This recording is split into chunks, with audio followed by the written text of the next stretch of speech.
Okay, so today is my last day of researching all of my rotary wheel edges for my system, for my rotary garden. I wanted to use the PVC or the hard, rough plastic or any of those things, but those things, once cut, are extremely expensive for the size that I need. And then, of course, trying to go to a mill shop and say, hey, I have a piece of wood, I would like for you to cut it into concentric circles, and I need them to be high tolerance. And they're like, well, what do you mean by that? I mean, I need for each one of them to be circles, and I need them to be equal circles, so they can roll next to each other on a, well, what are you doing? And I'm like, okay, never mind. So, it's like, I just need you to cut circles. And I need them to be equal, and I need to be 4 foot in diameter, and they just need to be equal in size. That's all. That's not, I mean, if I had a machine and I said, oh, you just want 4 circles? Okay, give me a piece of wood, let's do it. But no, they try to make it out like I'm, okay, so what are you using it for, and what are your intentions? What do people do with 4 foot square or pieces of wood and say, I want 2 equal circles? That makes you think nuclear weapon or weapon, I don't know. Anyway, so what I've decided to do is I went ahead and purchased, instead of using the marine board, which was the 1-inch marine board, that was the cheapest I could find it for was $117 for a 1-inch by 4 by 8. I did some research and looked into all of the plywoods that they have at different places, and if it's pressure treated, they're nowhere even near close to 4 by 8.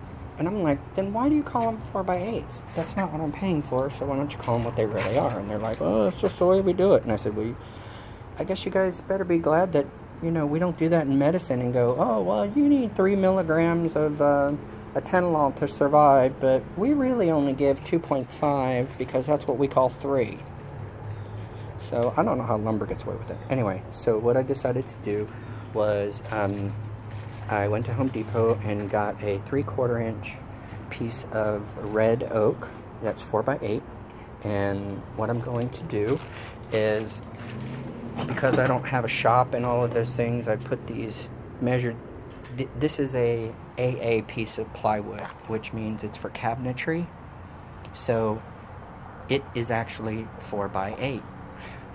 I measured it, and there's the 8, and then the 4 is also the same on all 4 corners. So what I'm going to do is I've taken these every 4-inch marks, and I did it all down this side, so I would have as best of a mark down the middle as I could get.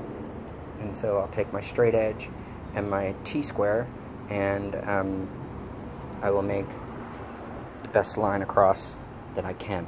And then what I'm going to do after that is I'm going to find the center of each point, and there's going to be a hole in the middle anyway, so I'm going to find the center by drawing an X, and then I'm going to actually put a screw in that middle, and then I'm going to take a piece of string that's a 2-foot radius, and then I'm going to, you know, I'm going to mark it where the quadrants are for the every 45 degree angle, so I'll know where I'm supposed to be, and, you know, I'll measure it and redo it, and I'll do it with a pencil so I can redo everything just to make sure, and then hope I get it right.